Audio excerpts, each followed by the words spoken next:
चलिए अब खबर देखेंगे कर्नाटका राज्य के बंगलोर के पास गांव के एक मंदिर में मुख्यमंत्री बीएस येदियुरप्पा और उनके बेटे के पोस्टर पर काला जादू किए जाने का मामला सामने आया है। घटना में राष्ट्रीय भाजपा अध्यक्ष अमित शाह और भाजपा अध्यक्ष नलिन कुमार बीएसवाई और उनके बेटे विजयेंद्र के साथ ही कई बीजेपी नेताओं की फोटो पोस्टर लेकर काले जादू की शिकायत उल्ला पुलिस स्टेशन में दर्ज कराई गई है। सेवा समिति ने आरोपियों की जल्द गिरफ्तारी किए जाने की मांग की है।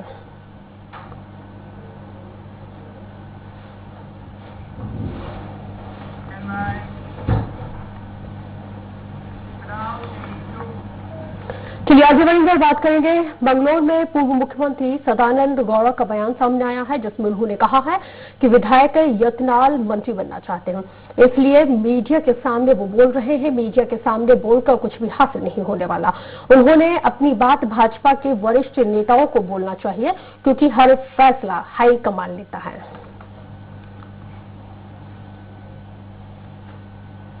ಇದೇ ರೀತಿ ಅವರು ನಾಲಿಗೆ ಹರಿಬಿಡ್ತಾ ಇದ್ರು ಯಾವಾಗ ನಾನು ಅಧ್ಯಕ್ಷನಾಗಿದ್ದೆ 6 ವರ್ಷಗಳ ಕಾಲ ಇದೇ ಯತ್ನಾಳನ್ನು ನಾನು ಉಚ್ಚಾಟನೆ ಮಾಡಿದ್ದೆ ಆ ದಿನದಲ್ಲಿ ಆಮೇಲೆ ಮತ್ತೆ ಅವರೇ ಬಂದು ಯಡಿಯೂರಪ್ಪರಲ್ಲಿ ಬಾಕಿಯವರು ಸೇರಿಕೊಂಡು ಪಕ್ಷ ಸೇರಿದ್ರು ಈಗ ಇಷ್ಟೆಲ್ಲ ಹೇಳಿಕೆಗಳು ಯಾಕೆ ಮಾಡ್ತಾ ಇದ್ದಾರೆ ಅಂತ ಹೇಳಿದ್ರೆ ಅವರಿಗೆ ಮಂತ್ರಿ ಸ್ಥಾನ ಬೇಕು ಅಂತ ಹೇಳಿ ಅವರನ್ನು ಕರೆದು ಅವರನ್ನು ಸಮಾಧಾನ ಮಾಡಿ ಏನಾದ್ರು ಮಾಡಬೇಕು ಅಂತ ಹೇಳಿ ಯತ್ನಾಳನ್ನು ಸಮಾಧಾನ ಮಾಡುವಂತ ಪ್ರಶ್ನೆಯೇ ಇಲ್ಲ ಇನ್ನೊಮ್ಮೆ ಯತ್ನಾಳ್ ಮಾತಾಡಿದ್ರೆ ಅವರಿಗೆ ಏನಾಗಬೇಕಾ ಅದನ್ನ ಕೇಂದ್ರದವರು ಮಾಡ್ತಾರೆ।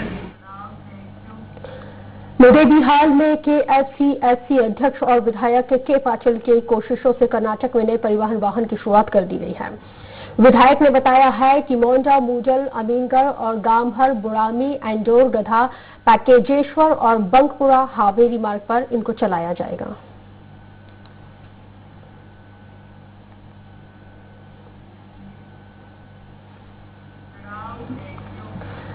खबर बेंगलुरु से देखेंगे, जहां पर नई कृषि नीति के विरोध में किसानों ने सड़कों पर उतरकर आंदोलन किया है। तो वहीं मीडिया के साथ मुखातिब होते हुए नेता मेरना ने कहा है कि केंद्र सरकार को जर्मन सिस्टम को एक बार फिर से लागू किए जाने के लिए छोड़ दिया गया है। उन्होंने ये भी कहा है कि देश में 80% किसानों के हाथों में एक छोटा किराएदार होगा। पंजाब और हरियाणा राज्य कृषि पर निर्भर है, जहां उचित बाजार नहीं मिलने की वजह से किसान आत्महत्या करने के लिए मजबूर है और कर रहा है।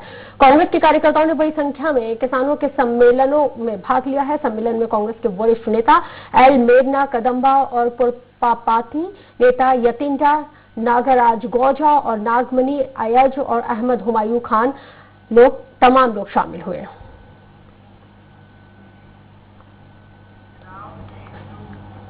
चलिए आगे बढ़ेंगे। उत्तर दिनाजपुर के रियाजगंज में आयोजित सभा में प्रदेश के मंत्री फरहाद हकीम ने कहा है कि हम उत्तर दिनाजपुर में सभी 9 विधानसभा सीटें जीत सकते हैं। साल 2000 के पहले किसी ने फरहाद हकीम का नाम तक नहीं सुना था। मैं एक सामान्य कार्यकर्ता था। उन्होंने कहा है कि मैं हेलीकॉप्टर पर चढ़कर नहीं आया। हमारी पार्टी में कौन आया और कौन गया महत्व नहीं रखता, कौन है उसने पार्टी के लिए क्या किया है ये महत्वपूर्ण है। এবং আরেকজন সঞ্জিত সে মারা গেছে।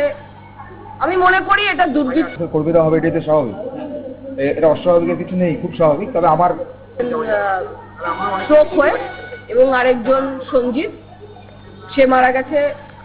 আমি মনে করি এটা उत्तर दिनाजपुर के रायगंज में आयोजित सभा में प्रदेश के मंत्री फरहाद हकीम ने कहा है कि हम उत्तर दिनाजपुर में सभी 9 विधानसभा सीटें जीत सकते हैं। साल 2000 के पहले हमें कोई नहीं जानता था। मैं एक सामान्य कार्यकर्ता था। उन्होंने ये भी कहा है कि मैं हेलीकॉप्टर पर चढ़कर नहीं आया। हमारी पार्टी में कौन आया कौन नहीं आया ये मायने नहीं रखता, लेकिन कौन क्या करा ये मायने रखता है। দেখুন, আমরা সভা করব, আমরা সমিতি করব, আমরা ওই ঝগড়াঝাঁটি এসবের মধ্যে যাব না। কারণ কালকে মমতা ব্যানার্জির সভায় যে ভিড় হয়েছে, তারপরে আর কারোর সভা করার সাহস থাকবে কিনা, মানে ইগো নিয়ে ঝগড়া করে সভা করলাম 500 লোক হলো সেটা নিয়ে বলছি না। মানে যদি সম্মান নিয়ে সভা করে এরপরে আর কারোর সম্মান থাকবে না। মমতা ব্যানার্জি যে সভা এবং যে লোক সমাজ যেমন কালকে নন্দীগ্রামে হয়েছে। की बात की जाए तो यहाँ पे तालुकपुराल हल्ली में स्वामी विवेकानंद के जन्मदिन के मौके पर आईपीएल टेस्ट का आयोजन किया गया। यह आयोजन डॉक्टर केम्पराजू ने किया था। उन्होंने कहा कि क्रिकेट टूर्नामेंट का मुख्य उद्देश्य ग्रामीण प्रतिभाओं को आगे लाना है। उन्होंने ये भी कहा है कि यह स्टेडियम किसानों के बच्चों के लिए है। डॉक्टर केम्पराजू ने ग्रामीण लोगों की तमाम शिकायतों को सुना और उसे हल किए जाने का आश्वासन दिया है। क्रिकेट टूर्नामेंट में राइजिंग स्टार्स होस्टिंग टीम विजेता रही, तो वहीं विजेता टीम को 1 लाख रुपए का पहला नगद पुरस्कार दिया गया। वहीं दे पाओला दासो को दूसरा पुरस्कार 25,000 रुपए और ट्रॉफी एमसीसी टीम ने तीसरा पुरस्कार प्राप्त किया। स्पेन ने man of the series due two wheeler को दिया गया। ರೋಲಿಂಗ್ ಟ್ರೋಫಿ ಅಂತ ಕರೀತಾರೆ। ನೆಕ್ಸ್ಟ್ ಈಗ ಇದನ್ನ ತಗೊಂಡೋಗಿ ನಿಮ್ಮ ಊರಲ್ಲಿ ಸ್ಕೂಲ್। चलिए आगे बढ़ेंगे, बात करेंगे कर्नाटका के चिकबल्लापुर जिले में कोरोना का वैक्सीनेशन किया गया है।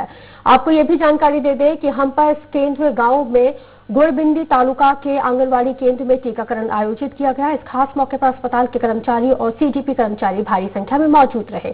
कोरोना वैक्सीनेशन को मद्देनजर रखते हुए तमाम तैयारियां मुकम्मल कर ली गई थी। बेंगलुरु के कैंपेगौड़ा एयरपोर्ट के पास सीईएसएफ अधिकारी के बैग में 74 लाख रुपए और 2 महंगे मोबाइल के साथ ही अन्य सामान जब्त किए गए हैं। सीआईएसएफ के अधिकारी को गिरफ्तार कर लिया गया है। अधिकारी लखनऊ जाने के लिए बेंगलुरु एयरपोर्ट पर रुके हुए थे और चेकिंग के दौरान इन रुपयों के साथ मोबाइल को जब्त किया गया।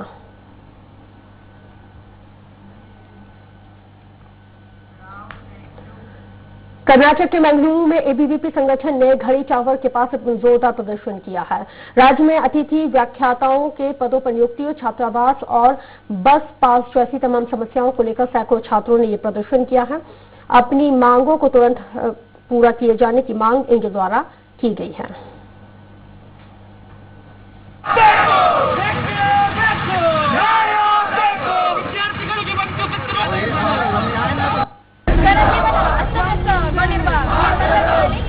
ಶೈಕ್ಷಣಿಕ ಚಟುವಟಿಕೆಗಳು ಕೆಳಕಾಲ ಸ್ತಬ್ಧವಾಗಿ ಸಂದಿಗ್ಧ ಪರಿಸ್ಥಿತಿಯಿಂದ ಸಾಧಾರಣ ಪರಿಸ್ಥಿತಿಗೆ ಮೆಲ್ಲನೆ ಮುಂದುವರಿತಾ ಇದೆ ನಮ್ಮ ಈ ಶಿಕ್ಷಣ ಚಟುವಟಿಕೆ।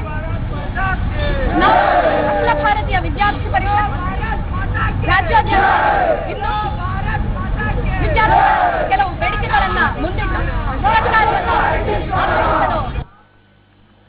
कर्नाटक के अनिकेल गांव में शिक्षा मंत्री सुरेश ने तहसील सोलूर में विनोबा भावे संस्था के नए स्कूल भवन का शुभारंभ किया।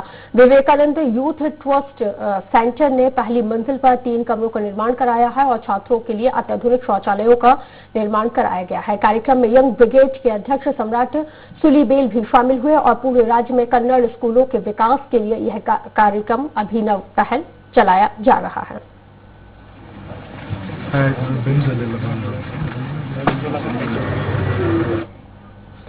बेलगाम जिले में रामदुर्ग शहर में एक ही परिवार के 4 लोगों की जहर खाने की वजह से मौत हो गई। मृतकों में 37 वर्षीय प्रवीण शेख, 37 वर्षीय पत्नी राजेश्वरी और 2 बच्चे 8 साल की अमृता और 6 साल की सलाह शामिल है। बताया जाता है कि मृतक की शहर में दुकान थी, उन्हें वित्तीय कठिनाइयों का सामना करना पड़ रहा था। रामदुर्ग कोतवाली पुलिस ने मामले को दर्ज करते हुए जांच को शुरू कर दिया है। अब तक मौत के कारण स्पष्ट रूप से सामने नहीं आए हैं। ಏನಿಲ್ಲ, ನಮ್ಮ ಲೋಕಲ್ ಫ್ರೆಂಡ್ ಪ್ರವೀಣ್ ಅಂತ ಹೇಳಿ ಒಳ್ಳೆ ಫ್ಯಾಮಿಲಿ ಪರ್ಸನ್, ಹೆಂಡತಿ ಮಕ್ಕಳು 2 ಮಕ್ಕಳು ಇದ್ರು, ಆರ್ಥಿಕವಾಗಿನೂ ಎಲ್ಲ ಸಬಲರಿದ್ರು. ಆದರೆ ಒಮ್ಮಿಂದೊಮ್ಮೆ ಇವತ್ತು ಮುಂಜಾನೆ ನಮಗೆ ಫೋನ್ ಬಂದಾಗ ಎಲ್ಲರೂ ಸುಸೈಡ್ ಮಾಡ್ಕೊಂಡ್ರೆ ಸುದ್ದಿ ಬಂತು। कोलार गोल्ड फील्ड क्षेत्र के पास विजनली गांव में एक खेत में पेड़ से दूध जैसा पानी निकल रहा है और इसके बाद से गांव के लोग पेड़ की पूजा करने में जुट गए हैं।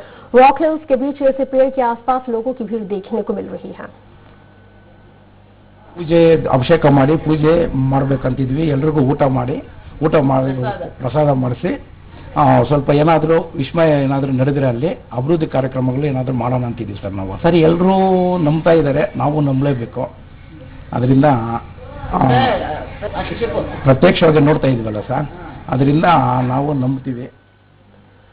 कोपल जिले के गंगावती तहसील में कर्नाटक राज्य परिवहन निगम की बस से एक 2 पहिया वाहन टकरा गया। दुर्घटना में 2 लोगों की मौके पर ही मौत हो गई। मौके पर पहुंची पुलिस ने शवों को अस्पताल भेजा।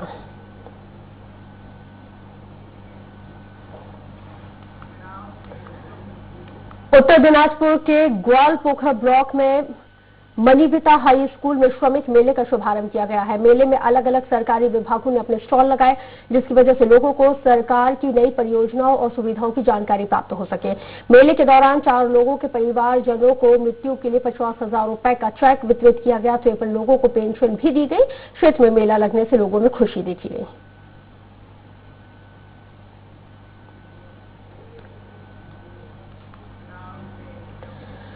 बेल्लारी में 23 जनवरी को वाल्मीकि कर्मचारी सम्मेलन आयोजित किया जाएगा। कर्नाटक राज्य अनुसूचित जनजातियों ने वाल्मीकि सरकार के कर्मचारी संघ प्रतिभा रिसेप्शन और अन्य भोजकों के अध्यक्षों ने एसोसिएशन के अध्यक्ष से बात की है।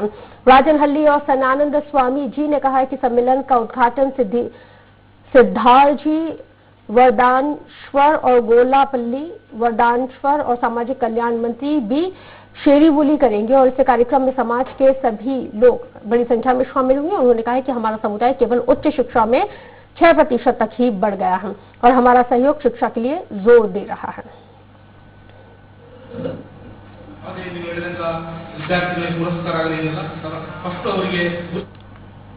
कोलकाता में जनकुनी के एक निजी अस्पताल में स्वास्थ्य साथी कार्ड को लेकर लापरवाही सामने आई है। मरीज और परिजनों ने निजी अस्पताल पर कार्ड का लाभ नहीं दिए जाने का आरोप लगाया है। कार्ड के जरिए गरीबों को लाभ दिया जाता है और अस्पताल प्रबंधन पर आरोप है कि कोरोना की जांच के बाद उसे दूसरे अस्पताल भेज दिया गया। परिजनों ने अस्पताल प्रबंधन पर कार्रवाई की मांग की है। रिपोर्ट ছাড়াই रिपोर्ट না দেখেই বললেন যে লিভার বড় হয়ে গেছে। আমি সেটাও মেনে নিলাম, ঠিক আছে। তারপরে বললেন ডাক্তারবাবু বললেন যে কোভিড টেস্ট করতে হবে, 900 টাকা জমা দিতে হবে, 900,000 টাকার মতো খরচা পড়বে। আমি ঠিক আছে ডাক্তারবাবু, আমি জমা দিচ্ছি। তারপর রিসেপশনে এসে প্রেসক্রিপশন নিয়ে এসে বললাম যে দেখুন, বললো ওরা কোভিড-19 টেস্ট হবে, 1700 টাকা লাগবে। দেখুন, এটা নতুন কিছু নয়। স্বাস্থ্যসাথী কার্ড যখন চালু হয়েছে আজ থেকে 2 বছর আগে কতিপয় মানুষকে দেওয়া হয়েছিল, তখনও স্বাস্থ্যসাথী কার্ড নিয়ে বিভিন্ন নার্সিংহোমে রুগী ঘুরে বেরিয়েছে, কাজ হয়নি, লাস্টে পয়সা দিয়ে চিকিৎসা করাতে হয়েছে। আর এখন 7 কোটি লোককে তাহলে কি করে দেবে? রাজ্য সরকারের স্বাস্থ্য ক্ষেত্রে যা বরাদ্দ, স্বাস্থ্যসাথী কার্ডে যদি সেটা ইমপ্লিমেন্ট করতে হয় সেই বরাদ্দ থেকে সেটা বেশি। তাই এটা শুধুমাত্র নির্বাচনী বৈতরণী পার করার একটা পন্থা ছাড়া আর কিছুই না। चलिए आगे बढ़ेंगे। चिकबल्लापुर में छात्र की दुर्घटना की वजह से मौत हो गई है। बसावपट्टनम में तड़ारू गेट पर स्कूल बस का इंतजार करते वक्त छात्र को टाटा वाहन ने टक्कर मार दी थी, जिससे उसकी मौके पर ही मौत हो गई। छात्र सिद्धालघट्टा शहर में एक निजी स्कूल में 6ठी कक्षा का छात्र था।